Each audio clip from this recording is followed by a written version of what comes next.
Le silence dans la cabine de première classe du vol 492 était assourdissant, brisé seulement par le bourdonnement du groupe auxiliaire de puissance et le tapotement frénétique de 50 smartphones filmant la scène. Le commandant Jean-Pierre Beaumont, un homme avec 20 ans d'expérience de vol et un ego de la taille de l'Airbus A350-1000 qu'il commandait, se tenait au-dessus du siège A, le visage figé dans un masque de dédain.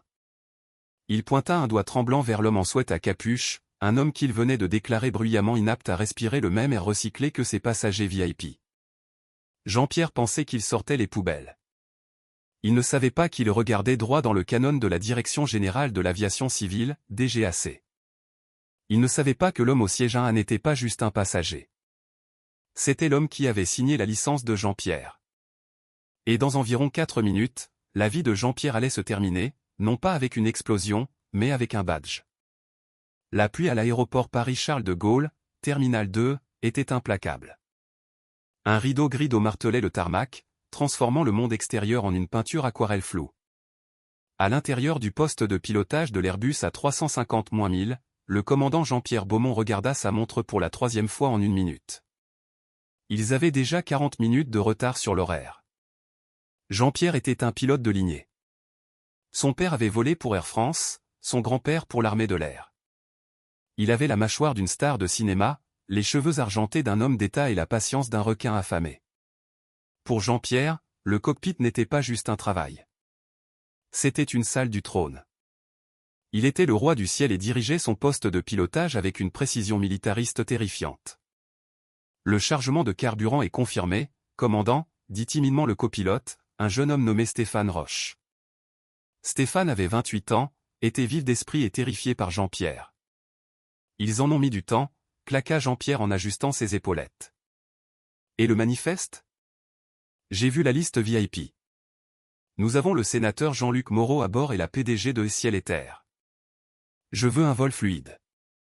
Pas de secousses, pas de retard, et absolument aucune racaille dans la cabine avant. J'ai mon évaluation d'ancienneté le mois prochain, Stéphane. Je veux la perfection. Oui, commandant. L'embarquement est presque terminé. On attend juste une arrivée tardive pour le 1A. Jean-Pierre fronça les sourcils. Le siège 1 a été la place de choix. Habituellement réservée aux voyageurs de plus haut niveau ou aux politiciens influents. C'est qui? Stéphane jeta un coup d'œil à l'iPad. Le nom est Lucas Dubois. Pas de titre listé, juste un achat de dernière minute plein tarif. Payé en espèces au comptoir, apparemment.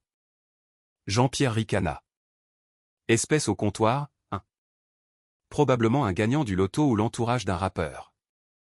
Garde un œil dessus. Jean-Pierre quitta le cockpit pour faire sa dernière inspection de la cabine. C'était son rituel. Il voulait s'assurer que la cabine de première classe était immaculée avant de s'enfermer. Il passa devant les rangées de sièges-lits, hochant la tête avec charme vers le sénateur Jean-Luc Moreau, qui sirotait déjà un mimosa. Une navigation en douceur aujourd'hui, sénateur, promit Jean-Pierre avec un sourire exercé. Ravi de l'entendre, commandant Beaumont, répondit le sénateur. Jean-Pierre se sentait bien. Il était dans son élément. Puis il le vit, l'arrivée tardive pour le 1A. L'homme descendant la passerelle ne ressemblait pas à un sénateur. Il ne ressemblait pas à un PDG. C'était un grand homme noir, aux larges épaules, portant un sweat à capuche gris anthracite avec la capuche légèrement relevée, un pantalon de jogging ample et un gros casque à réduction de bruit autour du cou. Il portait un sac de sport en cuir usé qui semblait avoir survécu à une zone de guerre. Il se déplaçait avec une confiance calme et modeste, les yeux scannant la cabine. Il s'arrêta au 1A, jeta son sac dans le compartiment supérieur avec une aisance habituelle et s'assit. Jean-Pierre se raidit. Cette vue offensait sa sensibilité. C'était la première classe. C'était là que l'élite s'asseyait. Cet homme avait l'air de sortir d'un terrain de basket ou d'une station de métro. C'était visuellement discordant par rapport aux flûtes de champagne et aux costumes italiens qui l'entouraient.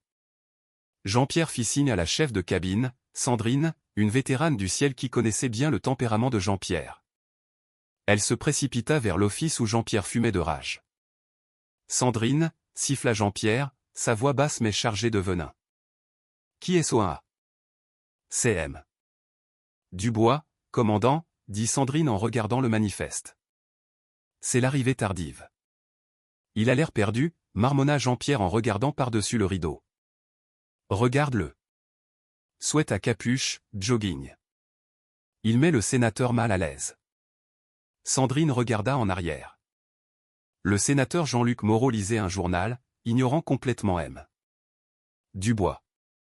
Le sénateur semble aller bien, Jean-Pierre. M. Dubois a un billet valide. Il était poli quand il a embarqué. C'est une question de standard, Sandrine, claqua Jean-Pierre, son visage rougissant. Nous sommes une compagnie aérienne premium. Nous vendons une image. Les gens paient 10 000 € pour ces sièges pour être loin du chaos. Cet homme, il ne correspond pas au profil. Il a l'air suspect. Suspect?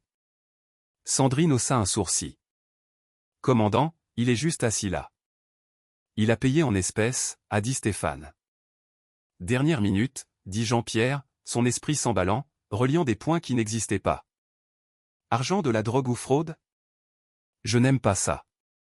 Il dégrade l'expérience VIP. Je veux que tu ailles lui redemander sa carte d'embarquement. Vérifie son identité. Assure-toi qu'il a vraiment sa place ici. Sandrine soupira. Elle savait que se battre contre Jean-Pierre était inutile, mais cela semblait faux. Commandant, les agents de porte ont déjà vérifié. Fais-le, Sandrine, ou je le ferai. Sandrine lissa sa jupe et marcha dans l'allée. Elle s'approcha du 1A. L'homme, Lucas Dubois, regardait par le hublot, observant la pluie. Il se tourna à son approche. Ses yeux étaient calmes, profonds et intelligents. M. Dubois? Demanda doucement Sandrine. Oui. Sa voix était un baryton profond, poli mais bref. Je suis vraiment désolé de vous déranger, monsieur. Pourrais-je voir votre carte d'embarquement une fois de plus? Il y a eu un bug dans notre système. Lucas soutint son regard une seconde de trop, comme s'il savait exactement quel était le bug. Il ne discuta pas. Il sortit une carte d'embarquement impeccable de sa poche et la lui tendit. « Ah, Lucas Dubois, dit-il. » Sandrine la vérifia. Elle était légitime. Statut Platinum, en fait, bien que le système ne montrât pas son historique, ce qui était étrange. « Merci, monsieur. Puis-je vous offrir une boisson avant le décollage? De l'eau, s'il vous plaît. Pas de glaçons. » Sandrine retourna à l'office où Jean-Pierre attendait, les bras croisés. Il est légitime, commandant. La carte d'embarquement correspond. Il est platinum. Les yeux de Jean-Pierre se plissèrent. Il n'aimait pas avoir tort, et il n'aimait surtout pas la façon dont Lucas était assis là, si détendu, si indifférent, comme s'il possédait l'avion. Cela déclencha quelque chose de laid chez Jean-Pierre, un mélange de préjugés et d'un besoin obsessionnel de contrôle. Pour Jean-Pierre, Lucas était une anomalie, une tache sur son manifeste parfait. Platinum. Probablement une erreur système ou un compte de miles volé, grommela Jean-Pierre. Je vais passer un appel à la porte. Je veux que ses antécédents soient vérifiés. Jean-Pierre, nous sommes déjà en retard, prévint Sandrine. Si vous nous retardez pour ça. Jean-Pierre grogna, s'approchant d'elle. Je suis responsable de la sécurité et du confort de tout le monde sur cet oiseau. Si je dis qu'il est un risque pour le confort des VIP, il part. Inapte au voyage. Jean-Pierre se tourna et fixa l'arrière de la tête de Lucas. Il n'allait pas laisser passer ça. Le complexe de Dieu du cockpit avait pris le volant. Les portes de l'appareil étaient fermées. Le signe, attachez vos ceintures, s'alluma, mais les moteurs du vol 492 restaient au ralenti. L'avion ne bougeait pas. Au siège 1A, Lucas Dubois prit une gorgée de son eau. Il sortit un petit carnet relié en cuir de la poche de son sweat et cliqua sur un stylo. Il nota l'heure. Repoussage retardé. Il jeta un coup d'œil à l'hôtesse de l'air, Sandrine, qui semblait rouge et anxieuse près de la porte du cockpit. Il écrivit, l'équipage de cabine semble stressé. Rupture de communication probable. Lucas n'était pas juste un passager. Il n'était pas un rappeur et il n'était pas un trafiquant de drogue. Lucas Dubois était le nouvellement nommé directeur des opérations de la DGAC, rapportant directement à l'administrateur à Paris. Il était sur un vol fantôme, Un audit aléatoire et non annoncé des protocoles des compagnies aériennes, ciblant spécifiquement les itinéraires à forte plainte. Et cet itinéraire, Paris à Londres, commandé par le commandant Jean-Pierre Beaumont, avait signalé 3 plaintes au cours des 6 derniers mois concernant une conduite non professionnelle. Lucas avait espéré que les plaintes étaient exagérées. Il avait espéré un vol ennuyeux. Soudain, la porte du cockpit s'ouvrit violemment. Le commandant Jean-Pierre Beaumont émergea, non pas avec la grâce professionnelle d'un pilote, mais avec la démarche orageuse d'un videur. Il ne portait pas sa casquette. Son visage était figé dans une grimace dure. Il marcha droit vers le siège 1A. La cabine devint silencieuse. Le sénateur Jean-Luc Moreau baissa son journal. La PDG de Ciel et Terre enleva son casque. Jean-Pierre se tenait au-dessus de Lucas, bloquant la lumière du plafonnier. « Monsieur, dit Jean-Pierre, sa voix assez forte pour porter jusqu'au rang 5.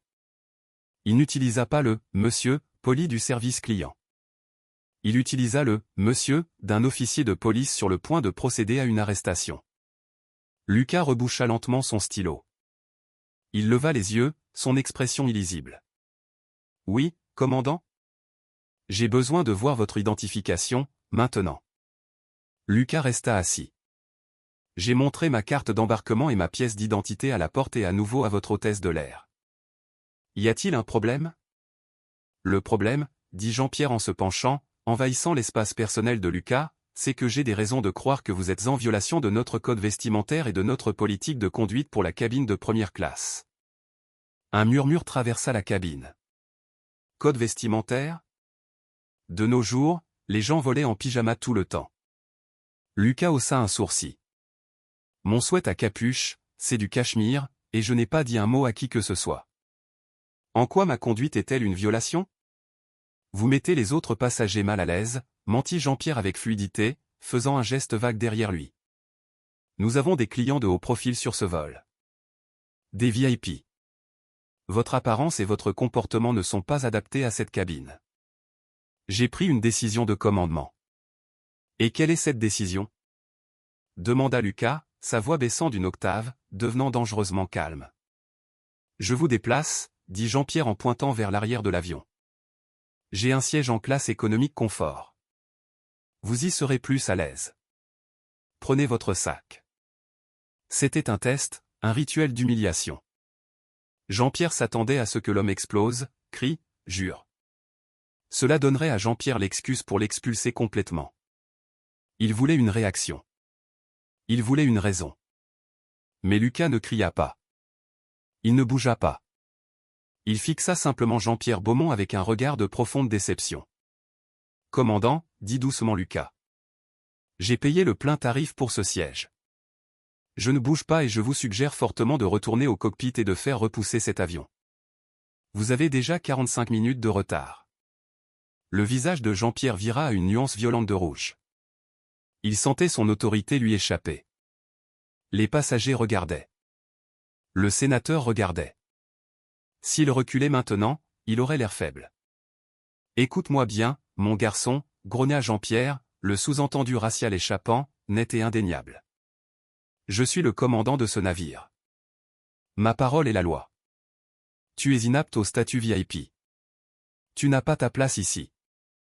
Maintenant, tu peux marcher vers l'arrière où je peux faire venir les forces de l'ordre pour te traîner hors de cet avion menotté pour avoir désobéi à un membre de l'équipage. C'est ton choix. » Sandrine, l'hôtesse de l'air, s'avança, horrifiée. « Commandant, s'il vous plaît. » Silence, Sandrine, aboya Jean-Pierre sans la regarder. Il gardait ses yeux rivés sur Lucas. « Alors, qu'est-ce que ça va être ?» Lucas soupira. C'était un son lourd hélas. Il mit la main dans sa poche. Jean-Pierre tressaillit, reculant d'un pas. Main en évidence. Lucas bougea lentement. Il ne sortit pas une arme. Il sortit son téléphone. Il le déverrouilla et le posa sur la coudoir, écran vers le haut. Puis il regarda Jean-Pierre. « Appelez-les, dit Lucas. »« Quoi ? » ?»« Appelez les forces de l'ordre, dit Lucas. »« Appelez la gendarmerie. » En fait, appelez aussi le chef de permanence de l'aéroport. Parce que si je quitte ce siège, commandant Beaumont, Je vous promets que cet avion ne décollera pas aujourd'hui, et vous ne piloterez plus jamais un avion commercial. Jean-Pierre rit. C'était un rire sec et incrédule. C'est une menace? Tu penses avoir du pouvoir ici? Tu n'es personne. Jean-Pierre se tourna vers le téléphone de l'office et saisit le combiné. Il composa le code pour l'agent de porte. Faites venir le maréchal des logis-chef Morel sur la passerelle, cria Jean-Pierre dans le téléphone, sa voix résonnant dans la cabine silencieuse. J'ai un passager perturbateur en 1A, refusant un ordre direct du commandant. Je veux qu'il soit retiré maintenant. Il raccrocha violemment le téléphone et regarda Lucas avec un sourire de triomphe. Tu as voulu la manière forte, dit Jean-Pierre. Tu l'as eu. Lucas ne parla pas. Il reprit juste son stylo et ouvrit à nouveau son carnet. Il écrivit l'heure. Le commandant a invoqué son autorité pour retirer un passager sur la base de préjugés. Escalade initiée. Il ferma le carnet, se rassit et attendit. La tempête n'était plus dehors. Elle était juste ici, au siège 1A, et Jean-Pierre Beaumont venait de marcher directement dans son œil. L'arrivée de la gendarmerie ou de la police aux frontières sur un avion de ligne n'est jamais subtile. Le bruit lourd des bottes sur le sol de la passerelle vibra à travers le fuselage, signalant la fin du discours civil. À l'intérieur du cockpit, le commandant Jean-Pierre Beaumont ajusta sa cravate, vérifiant son reflet dans le verre sombre du panneau avionique. Il avait l'air composé, autoritaire, tout à fait le héros qu'il croyait être. Il se tourna vers son copilote, Stéphane. « Regarde et apprends, Stéphane, » dit Jean-Pierre, un sourire suffisant jouant sur ses lèvres. C'est comme ça qu'on maintient l'intégrité de son navire. On ne laisse pas les mauvaises herbes pousser dans son jardin. Stéphane ne sourit pas. Il fixait les indicateurs moteurs, l'estomac noué. « Commandant, est-ce qu'il vous a vraiment menacé ? » Je n'ai pas entendu de menace. L'insubordination est une menace pour la sécurité, Stéphane. Ne sois pas mou. La porte de la cabine s'ouvrit. 2 officiers, des hommes imposants avec des expressions sombres et des gilets tactiques, se pressèrent dans l'entrée étroite de la cabine première classe. L'officier principal, le maréchal des logis-chef Morel, regarda autour de lui, sa main reposant instinctivement près de sa ceinture. « Où est le problème, commandant ?» demanda Morel en regardant Jean-Pierre, qui était sorti pour les rencontrer. Jean-Pierre pointa un doigt dramatique vers le siège 1A. Juste là. Le passager a refusé un ordre direct de changer de siège. Il a été hostile, argumentatif, et je l'ai jugé comme une menace pour la sécurité de ce vol. Je veux qu'il soit retiré immédiatement. Le maréchal des logis-chef Morel tourna son regard vers Lucas Dubois. Lucas n'avait pas bougé. Il était assis, les mains jointes sur ses genoux, l'image même de la tranquillité au milieu du chaos. Il regarda le maréchal, puis Jean-Pierre. « Monsieur, » dit le maréchal des logis-chef Morel en s'approchant de Lucas. « Le commandant vous a demandé de quitter l'appareil. Vous devez prendre vos affaires et venir avec nous. » La cabine était silencieuse comme une tombe. Le sénateur Jean-Luc Moreau regardait par-dessus le bord de ses lunettes, son visage illisible. La PDG de Ciel et Terre avait sorti son téléphone et enregistrait l'interaction sous sa tablette. Lucas se leva lentement. Il était plus grand que le maréchal, plus grand que Jean-Pierre. Il dominait le siège, sa présence remplissant l'espace exigu. « Je me conforme, » dit Lucas, sa voix calme et claire. « Je pars parce que je ne souhaite pas retarder ces passagers plus longtemps que le commandant Beaumont ne l'a déjà fait.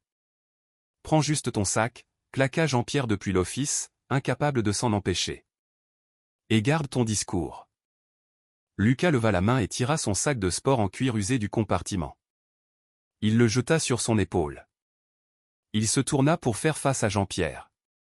La distance entre eux n'était que de quelques mètres, mais cela ressemblait à un canyon séparant 2 réalités différentes.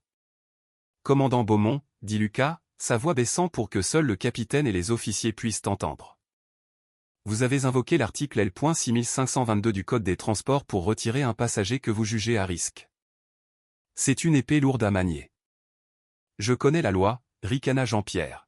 « Sors de mon avion. »« J'y vais, » dit Lucas. Il mit la main dans la poche de son sweat. Pas de geste brusque. Aboya le maréchal des logis-chef Morel en s'avançant. Lucas se figea, puis sortit lentement une carte de visite. Il ne la donna pas à Jean-Pierre. Il la posa doucement sur le siège vide du 1A. « Vous allez avoir besoin d'un avocat, Jean-Pierre, » dit Lucas, utilisant le prénom du commandant avec une familiarité qui fit frissonner la peau de Beaumont. « Et vous allez avoir besoin d'un très bon délégué syndical, parce que quand je quitterai cette passerelle, le compte à rebours commencera pour votre carrière. Sortez-le d'ici !» hurla Jean-Pierre, sa patience craquant. « Il me menace encore. Officier, enlevez-le. » Le maréchal des logis chef Morel attrapa Lucas par le coude. « On y va, monsieur. Maintenant. » Lucas ne résista pas. Il se laissa escorter dans l'allée.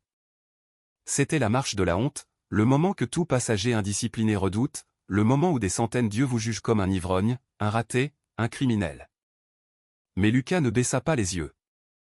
Il établit un contact visuel avec les passagers en passant. Il hocha la tête respectueusement vers le sénateur. « Toutes mes excuses pour le dérangement, sénateur, » dit Lucas avec fluidité. « Une honte, vraiment, » murmura le sénateur, l'air confus. Il avait vu des ivrognes se faire expulser d'avion auparavant. Cet homme était parfaitement sobre et plus articulé que le pilote. Lucas franchit la porte de l'avion et s'engagea sur la passerelle, l'air humide du tunnel le frappant. Les officiers l'encadraient, prêts à lui passer les menottes s'il bougeait un cil. « Suis-je en état d'arrestation » demanda Lucas alors qu'il remontait la rampe. « Pas encore, » dit Morel. « Mais la compagnie aérienne portera probablement plainte pour intrusion ou interférence. Nous devons vous emmener au poste pour le traitement. »« Ce ne sera pas nécessaire, » dit Lucas. « Mais vous pouvez m'escorter jusqu'au terminal. J'ai un appel téléphonique à passer. » De retour dans l'avion, Jean-Pierre Beaumont regarda le dos du sweat à capuche disparaître. Il ressentit une poussée d'adrénaline, un shoot de dopamine de pouvoir absolu. Il avait gagné. Il avait purifié son sanctuaire. Il se tourna vers la cabine, frappant dans ses mains une fois. « Mesdames et messieurs, mes sincères excuses pour ce désagrément. Nous avons une tolérance zéro pour quiconque perturbe la sécurité et le confort de nos invités VIP. Nous allons repousser dans quelques instants. Le champagne est offert pour la première classe. » Il fit son sourire de star de cinéma, mais le retour fut tiède. Les passagers ne souriaient pas. Ils bougeaient sur leurs sièges, échangeant des regards. L'ambiance dans la cabine avait tourné. Jean-Pierre s'en fichait. Il retourna au cockpit, fermant la porte renforcée avec un bruit sourd. Il se glissa dans le siège gauche et mit son casque. « Porte verrouillée, » dit Jean-Pierre à Stéphane. « Mettons cet oiseau en l'air. » Demande le repoussage. Stéphane avait l'air pâle. « Commandant, ce type, la carte de visite, il l'a laissée. »« Jette-la, » dit Jean-Pierre, basculant des interrupteurs sur le panneau supérieur. « Je m'en fous si c'est le prince de Galles. Sur cet avion, je suis Dieu. » Stéphane hésita, puis se retourna et attrapa la carte sur le siège vide avant que Sandrine ne puisse débarrasser. Il y jeta un coup d'œil rapide. C'était une carte épaisse de couleur crème avec un gaufrage doré. Le sceau du ministère des Transports était estampillé au centre. Lucas Dubois, directeur exécutif, opération et conformité de la sécurité, direction générale de l'aviation civile. Le sang de Stéphane se glaça. Ses mains commencèrent à trembler. « Commandant. »« Pas maintenant. » Stéphane appela la tour. Jean-Pierre poussa la manette des gaz de l'APU. Il était prêt à voler. Il ne savait pas que l'homme qu'il venait d'expulser se tenait actuellement à la fenêtre du terminal, téléphone à l'oreille, regardant directement le nez de l'Airbus à 350-1000. Le tracteur de repoussage gémit en soulevant le train avant du vol 492. L'avion commença à reculer, s'éloignant lentement de la porte. Le commandant Jean-Pierre Beaumont sentit la vibration familière de l'appareil et expira. C'était son moment préféré, la transition de la terre à la machine.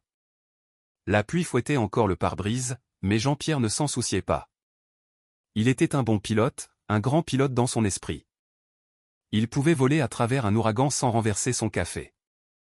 Tour, vol 492 demande roulage vers la piste 4 gauche, dit Stéphane dans le casque, sa voix tremblant légèrement. Il y eut une pause, un grésillement statique. Vol 492, maintenez la position, répondit le contrôleur aérien.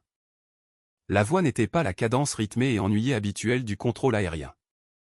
Elle était tranchante, urgente. « Maintien de position », dit Stéphane. Il regarda Jean-Pierre. « Ils nous retiennent. » Probablement de la congestion, ricana Jean-Pierre. Avec cette pluie, tout le monde est bloqué. Donne-leur une minute, puis relance-les. Je veux sortir d'ici avant que mon temps de service ne soit entamé. Ils restèrent assis sur le tarmac, les moteurs au ralenti, les essuie-glaces battant rythmiquement contre le verre. Une minute passa, puis 2, puis 5. Jean-Pierre tapota ses doigts sur le manche. C'est ridicule. Stéphane, appelle-les encore. Dis-leur que nous sommes prêts et que nous brûlons du carburant. Stéphane enclencha le micro. Tours, vol 492 en attente sur taxiway Alpha, demande mise à jour. Silence. Puis une nouvelle voix arriva sur la fréquence. Ce n'était pas le contrôleur de la tour. C'était profond, autoritaire, et cela semblait venir d'une pièce entièrement différente. Vol 492, ici le superviseur de la tour. Ne bougez pas votre appareil. Coupez vos moteurs immédiatement. Jean-Pierre fronça les sourcils. Coupez les moteurs. C'était un ordre extrême. Cela signifiait généralement une fuite de carburant, une alerte à la bombe ou une goupille de train mal fixée. Tour, répétez, interrompit Jean-Pierre, prenant le contrôle de la radio. Ici le commandant Beaumont. Nous sommes parfaitement opérationnels. Pourquoi ordonnez-vous un arrêt des moteurs? Commandant Beaumont, coupez vos moteurs maintenant, ordonna le superviseur. Et maintenez la position. Vous avez l'ordre de retourner à la porte. Le contrôle au sol a verrouillé votre bloc. Retour à la porte. Jean-Pierre cria, sa colère éclatant à nouveau. Nous venons de partir. Nous avons réglé le problème du passager. Nous sommes clairs. Commandant, cet ordre vient d'en haut. Coupez tout. Jean-Pierre frappa sa main contre la visière anti-reflet. Incroyable. Probablement cet idiot a qui a appelé pour une fausse alerte à la bombe. Je savais qu'il était synonyme d'ennui. Maintenant, on doit se faire inspecter par les chiens. Il coupa rageusement les leviers d'arrivée de carburant.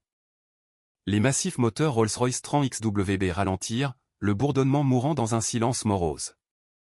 Les lumières de la cabine clignotèrent alors que l'alimentation repassait sur les batteries. Sandrine.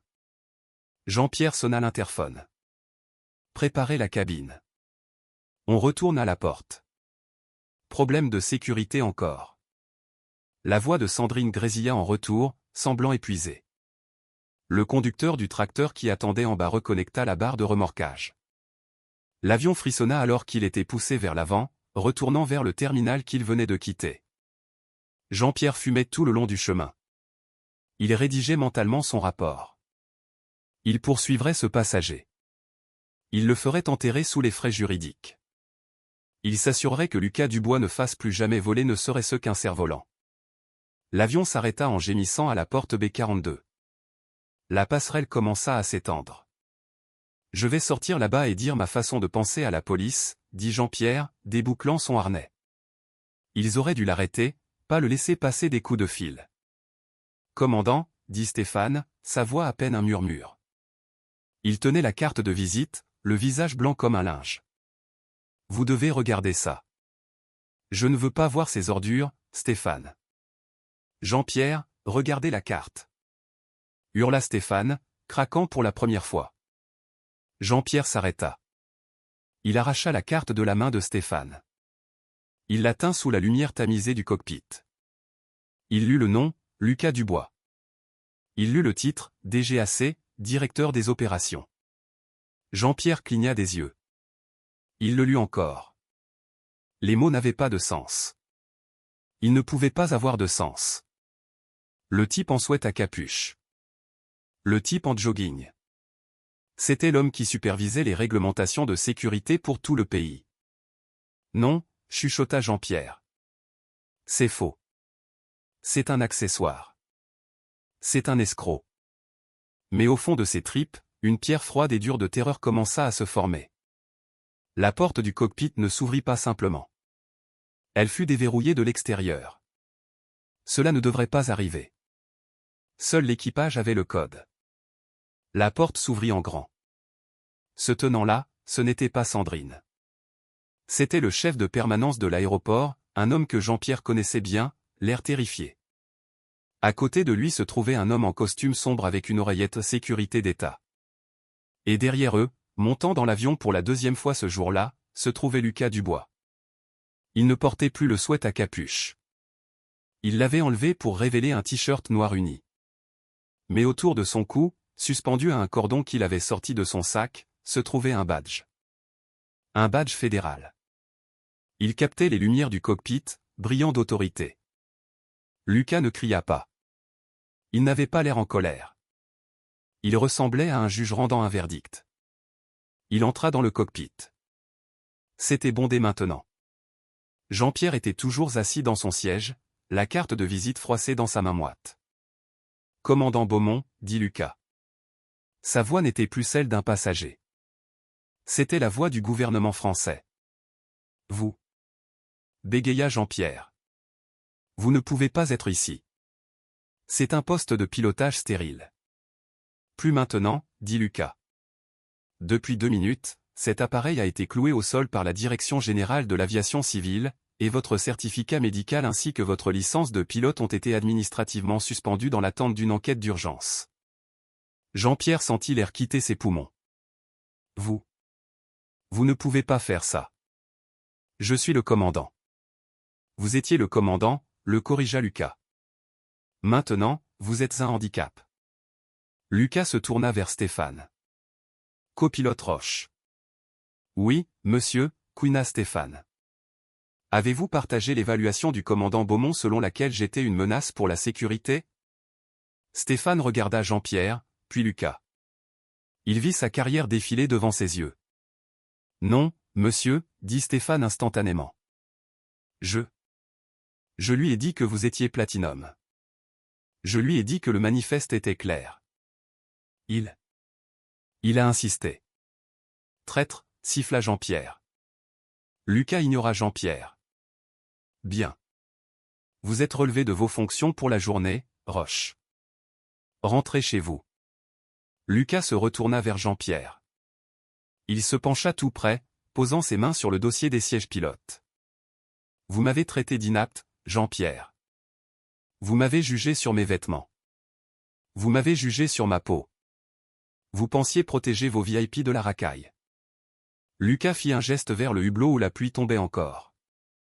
J'ai rédigé les protocoles VIP pour cette compagnie aérienne, Jean-Pierre. J'ai signé l'autorisation pour le siège même où vous vous êtes assis pour apprendre à piloter cet avion. Et aujourd'hui, je me suis assis au siège 1A pour voir si cette compagnie priorisait toujours la sécurité et le respect par-dessus l'ego. Lucas marqua une pause, laissant le silence écraser Jean-Pierre. Vous avez échoué, spectaculairement. Je faisais mon travail, cria Jean-Pierre, essayant de regagner du terrain. J'ai un pouvoir discrétionnaire. Vous étiez suspect. J'étais assis, contre Lucas. Et maintenant, vous partez. Les forces de l'ordre attendent au bout de la passerelle, Jean-Pierre. Mais cette fois, ils ne sont pas là pour moi. Ils sont là pour vous escorter hors des lieux. Vous devez remettre votre badge et votre identifiant immédiatement. Jean-Pierre regarda le chef de permanence. Vous le laissez faire ça? J'ai volé pour cette compagnie pendant 20 ans. Le chef de permanence regarda le sol. C'est la DGAC, Jean-Pierre. Il peut clouer au sol toute la flotte s'il le veut. Partez, c'est tout. Jean-Pierre Beaumont, le roi du ciel, déboucla lentement sa ceinture de sécurité, ses mains tremblaient tellement qu'il pouvait à peine défaire le fermoir. Il se leva, ses jambes semblant être engelées. Il attrapa son sac de vol. Il devait sortir du cockpit. Il devait traverser la cabine de première classe. Les passagers étaient toujours là. Ils avaient vu l'avion revenir. Ils avaient vu la police monter à nouveau. Et maintenant, ils voyaient leur capitaine dépouillé de sa superbe, l'air pâle et vaincu, escorté hors de son propre avion par l'homme qu'il avait traité d'inapte. Le sénateur Jean-Luc Moreau leva les yeux au passage de Jean-Pierre. Le sénateur croisa le regard de Lucas, puis regarda Jean-Pierre avec un rictus de dégoût. Inapte en effet, dit le sénateur assez fort pour que la cabine entende. Jean-Pierre garda la tête baissée. Il entra dans la passerelle. Les officiers étaient là. M. Beaumont, dit le maréchal des logis-chef Morel, le même officier que Jean-Pierre avait convoqué plus tôt. Nous avons besoin de votre badge de sécurité aéroportuaire. Vous êtes escorté côté ville. Jean-Pierre remit son badge. Il se sentait nu. Il se sentait petit.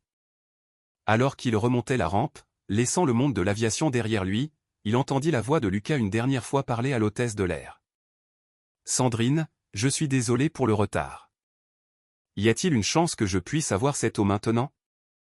Pas de glaçons. » Jean-Pierre Beaumont continua de marcher, mais il savait avec une certitude écœurante qu'il ne remettrait plus jamais les pieds dans un cockpit.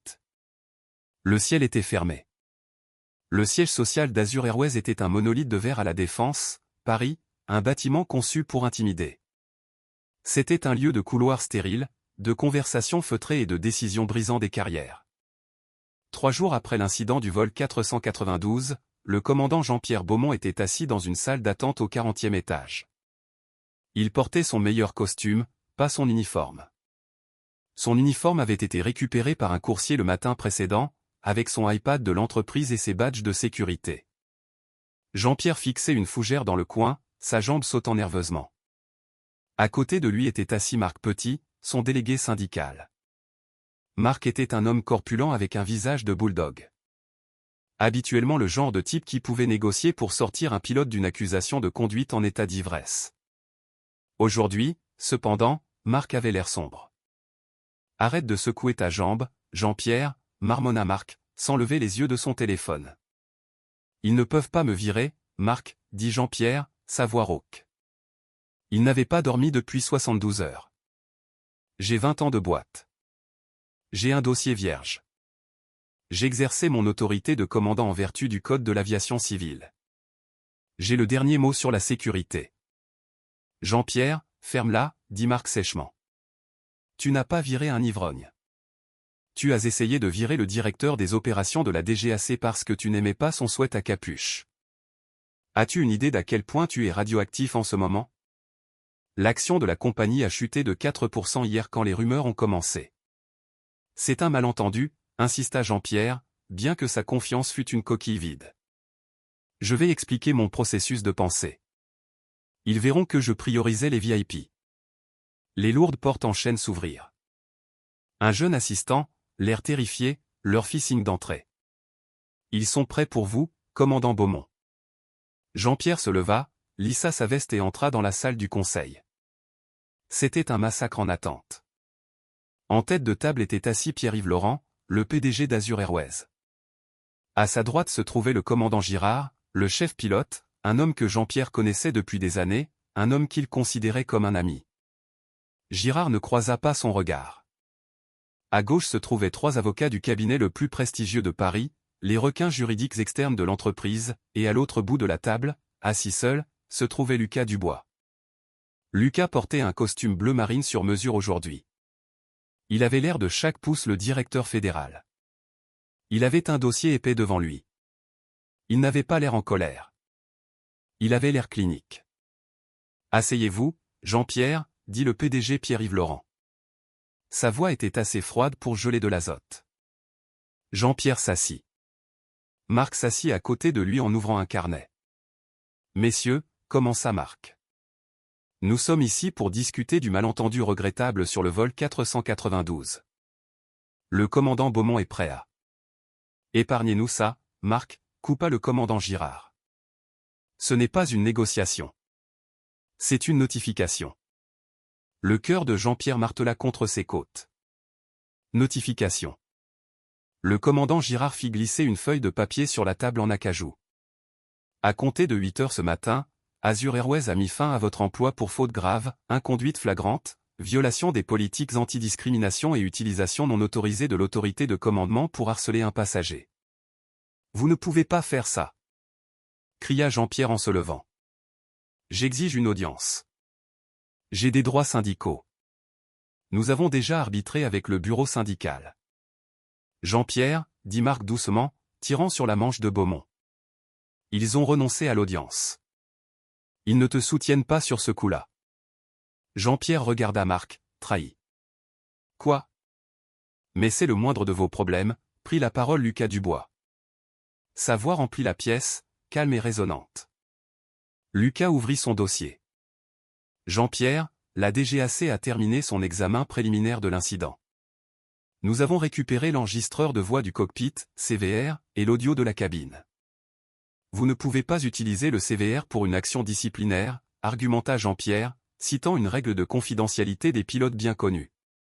Nous ne l'utilisons pas pour la discipline de l'emploi, le corrigea Lucas.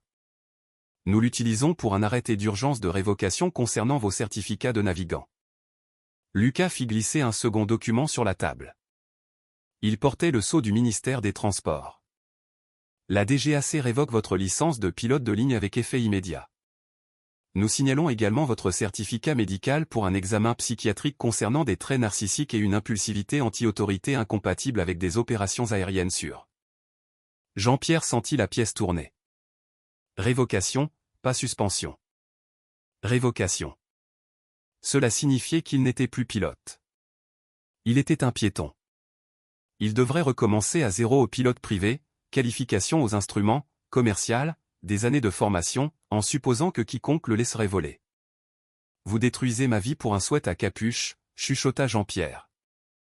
Je retire un danger du système aérien national, répondit Lucas. J'ai écouté la bande, Jean-Pierre. Je vous ai entendu m'appeler mon garçon. J'ai entendu dire à votre copilote que vous étiez Dieu sur cet avion. Les avocats tressaillirent. Même le PDG semblait mal à l'aise. C'était hors contexte, bégaya Jean-Pierre. C'était sur bande, dit Lucas. Mais voici le rebondissement, Jean-Pierre. La partie qui a vraiment scellé votre sort. Lucas se pencha en avant. Nous avons audité votre historique de vol. La DGAC a effectué une reconnaissance de modèle sur vos journaux de débarquement de passagers. Au cours des 5 dernières années, vous avez retiré 12 passagers de la première classe. Savez-vous ce qu'ils avaient tous en commun? Jean-Pierre devint pâle. Ils étaient tous issus de minorités, dit Lucas. Chacun d'entre eux. Vous n'avez pas seulement protégé les VIP. Vous avez curé votre cabine pour qu'elle corresponde à votre vision du monde. C'est une violation des lois fédérales sur les droits civiques. Le ministère de la Justice a été notifié. La pièce devint mortellement silencieuse. Ce n'était plus juste une question de travail. Il s'agissait de peines de prison. Les violations des droits civiques dans l'aviation étaient des délits fédéraux si elles interféraient avec le commerce. Je veux un avocat, croassa Jean-Pierre.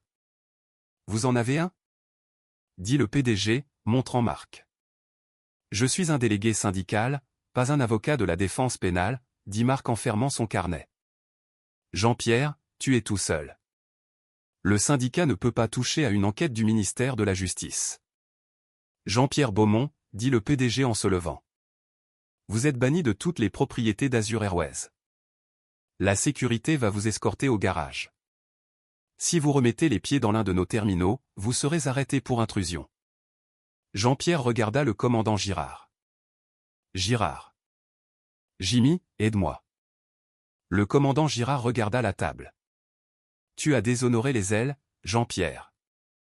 Sors. Jean-Pierre se leva. Ses jambes pesaient comme du plomb. Il regarda Lucas Dubois une dernière fois. Lucas ne jubilait pas. Il avait l'air triste. Ça n'avait pas à se passer comme ça, dit Lucas. Vous aviez juste à piloter l'avion.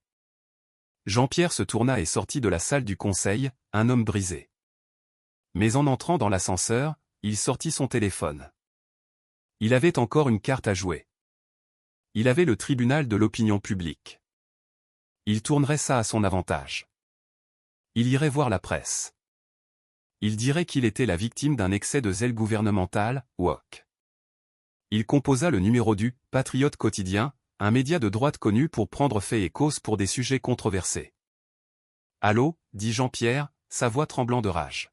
« J'ai une histoire pour vous. » Un pilote vétéran viré pour avoir refusé de se prosterner devant un fonctionnaire corrompu de la DGAC. Je veux une interview ce soir. Il pensait pouvoir contrôler le récit. Il ne savait pas qu'Internet l'avait déjà devancé. Jean-Pierre Beaumont était assis dans le salon de sa maison de campagne dans le Luberon, un verre de scotch à la main, attendant l'arrivée du reporter du « Patriote quotidien ». Il s'était convaincu qu'il était le héros. Il était le commandant qui avait tenu bon. Le monde verrait ça. Sa femme, Valérie, entra dans la pièce. Elle tenait son iPad, le visage livide. « Jean-Pierre » chuchota-t-elle. « As-tu vu ça ?»« Vu quoi ?» claqua Jean-Pierre. « Je suis occupé à préparer ma déclaration. » Twitter, dit-elle. TikTok, YouTube, c'est partout. Elle tourna l'écran vers lui. C'était une vidéo, format vertical, haute définition. Elle avait été filmée par le passager du siège 1B, la PDG de Ciel et Terre. Elle avait enregistré toute l'interaction depuis le dessous de sa tablette. La vidéo avait été mise en ligne il y a 2 heures. Elle avait déjà 14 millions de vues. Le titre était simple, « Pilote raciste essaie de virer le directeur de la DGAC de l'avion, regret instantané ». Jean-Pierre regarda avec horreur. L'audio était clair comme du cristal. « Écoute-moi bien, mon garçon. Je suis le commandant de ce navire. Ma voix est la loi. Tu es inapte au statut VIP. » La caméra zooma sur Lucas Dubois, calme, composé, digne. Puis elle passa à Jean-Pierre, le visage rouge, postillonnant, l'air dérangé. Puis la coupe vers les conséquences. La police escortant Jean-Pierre hors de l'avion. Le commentaire du sénateur, inapte en effet. Jean-Pierre fit défiler les commentaires. Ils défilaient si vite qu'il ne pouvait pas les lire. Utilisateur 99, il a vraiment dit « Je suis Dieu » ? C'est qui ce type ? Flygirl 22, je suis hôtesse de l'air. Ce type est un cauchemar. Tout le monde connaît le commandant Beaumont. C'est un monstre. Légal Eagle, ce commentaire mon garçon. C'est une fin de carrière. C'est un procès. Karma Police, le gars en sweat est Lucas Dubois. C'est le grand patron de la DGAC. Ce pilote a littéralement essayé d'intimider son propre patron. Jean-Pierre jeta l'iPad sur le canapé. C'est monté. C'est hors contexte. Jean-Pierre, ce n'est pas monté, dit Valérie, les larmes coulant sur son visage. Ma sœur a appelé. Elle l'a vu. Les voisins l'ont vu. Il y a des camions de presse qui se garent au bout de l'allée. Bien, hurla Jean-Pierre en faisant les 100 pas dans la pièce. Laissez-les venir. Je vais leur dire la vérité. La sonnette retentit. Jean-Pierre ajusta sa cravate. C'est le reporter. Enfin. Il marcha vers la porte et l'ouvrit violemment. Ce n'était pas le reporter du « Patriote quotidien ». C'était un huissier de justice.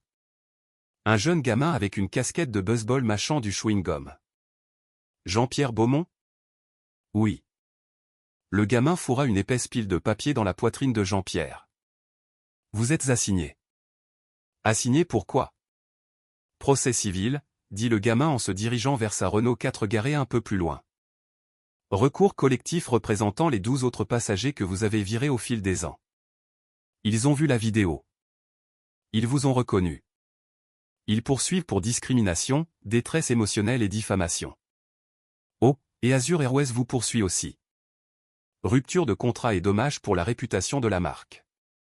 Bonne chance, mon pote. Jean-Pierre resta dans l'embrasure de la porte, les papiers lourds dans ses mains. Il regarda son allée. Les camions de presse n'étaient pas du média amical qu'il avait appelé. C'était BFM TV, France 24, TF1 et la BBC. Ils campaient comme des vautours. Il vit une reporter debout sur sa pelouse, micro en main, faisant un direct. Jean-Pierre pouvait l'entendre à travers l'air libre. Le commandant Beaumont, désormais surnommé le pilote du préjugé, fait face à une enquête fédérale et à de multiples procès. Des sources disent qu'il a perdu sa licence et que sa pension est gelée dans l'attente de l'enquête sur les droits civiques. Pension gelée. Jean-Pierre lâcha les papiers. Le verre de scotch glissa de sa main et se brisa sur le porche. Sa retraite, ses économies. Tout était lié aux actions de la compagnie et à son fonds de pension. S'il le poursuivait pour dommages et intérêts, s'il prouvait qu'il avait violé la loi fédérale, il perdrait tout. La maison, le bateau, l'adhésion au club de golf. Il battit en retraite à l'intérieur et claqua la porte. Il verrouilla le pen dormant. « Valérie » appela-t-il. Il n'y eut pas de réponse. Il entra dans la cuisine. Sur le comptoir, il y avait un mot. « Je vais chez ma mère. Ne m'appelle pas tant que ce n'est pas fini. Tu nous as humiliés. » Jean-Pierre Beaumont était seul. La maison était silencieuse, sauf pour la sonnerie du téléphone fixe, qui commença alors et ne s'arrêta pas. Il s'effondra sur le sol de la cuisine, entouré des comptoirs en granit et des appareils en acier inoxydable qu'il avait achetés avec l'argent gagné en étant commandant. Il regarda ses mains, les mains qui contrôlaient autrefois 300 tonnes de machinerie. Maintenant, elle ne pouvait même pas contrôler sa propre porte d'entrée. Il avait voulu être traité comme un VIP. Il avait voulu que le monde respecte son autorité.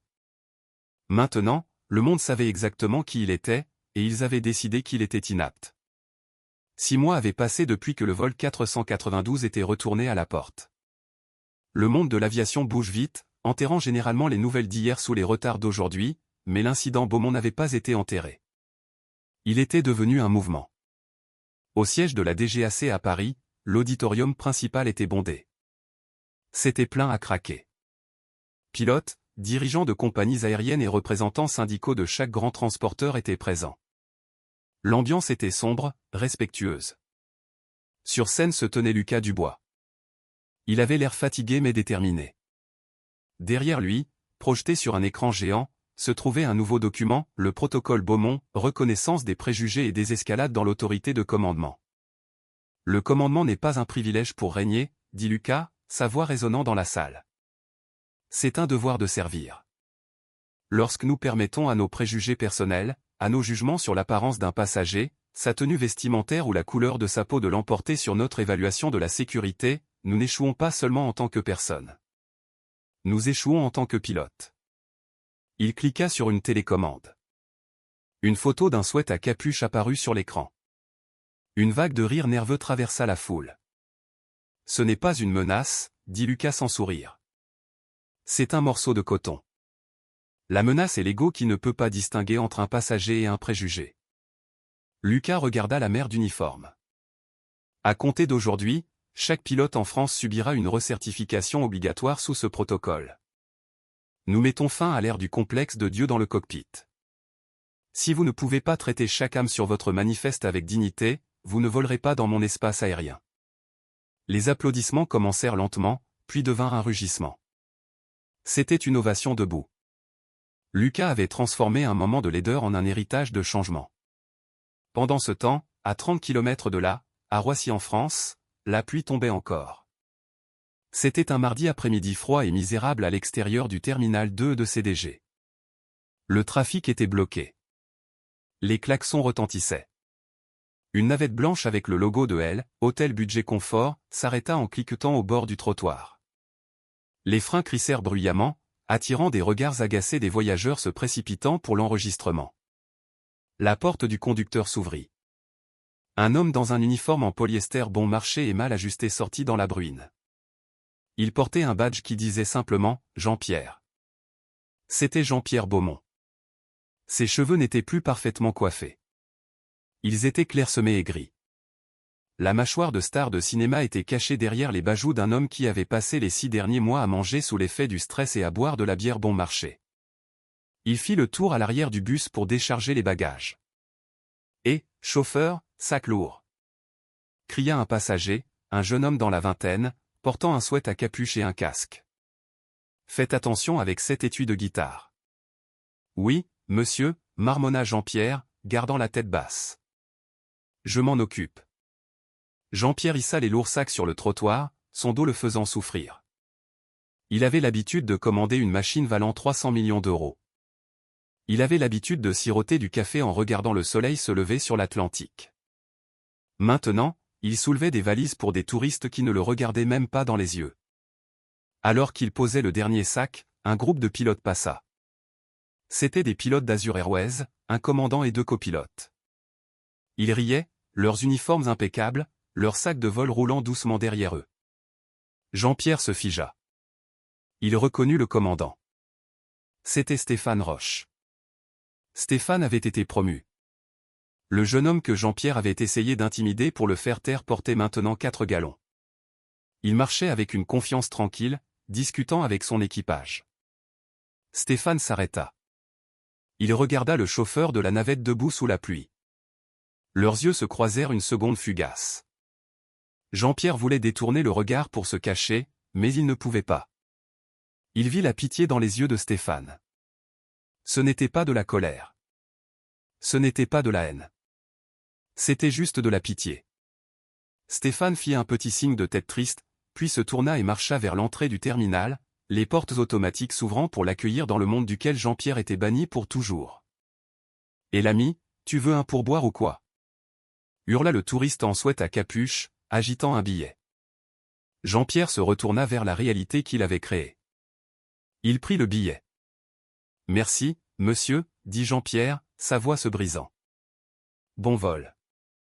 Il remonta dans le siège conducteur de la navette rouillée. À travers le pare-brise, il regarda un Boeing 737 s'élancer dans les nuages gris, virant brusquement vers Londres. Il le regarda jusqu'à ce qu'il disparaisse, le laissant derrière au sol, exactement là où était sa place. L'histoire du commandant Jean-Pierre Beaumont est un rappel brutal que l'autorité est une chose fragile. Elle est donnée par le public et maintenue par la confiance. Jean-Pierre croyait que son uniforme le rendait invincible, que son titre lui donnait le droit de juger les autres sur les apparences. Mais à la fin, c'est son propre jugement qui l'a cloué au sol. Lucas Dubois n'a pas gagné juste parce qu'il avait un rang plus élevé. Il a gagné parce qu'il avait la seule chose qui manquait à Jean-Pierre. L'humilité. Le protocole Beaumont sert de leçon durable dans l'industrie aéronautique, la turbulence la plus dangereuse n'est pas dans l'air, mais dans l'esprit d'un pilote qui oublie son humanité. Jean-Pierre Beaumont voulait nettoyer sa cabine des gens inaptes. Mais l'univers a une drôle de façon d'équilibrer les choses. En essayant de protéger son monde VIP, il a prouvé qu'il était le seul inapte à en faire partie. Waouh, quelle montagne russe! J'espère que vous avez apprécié cette histoire de karma instantané et de justice servie à 30 000 pieds. Ça fait vraiment réfléchir à 2 fois sur la façon dont nous jugeons les gens, n'est-ce pas? Si vous avez aimé cette histoire et que vous voulez voir plus de drames inspirés de la vie réelle sur la justice, le karma et le lieu de travail, s'il vous plaît, explosez ce bouton j'aime. Ça aide vraiment la chaîne à grandir. Et n'oubliez pas de vous abonner et d'activer la cloche de notification pour ne jamais manquer un nouvel épisode. Je veux avoir de vos nouvelles dans les commentaires. Avez-vous déjà été jugé sur votre apparence pour finalement leur prouver qu'ils avaient tort? Racontez-moi votre histoire ci-dessous.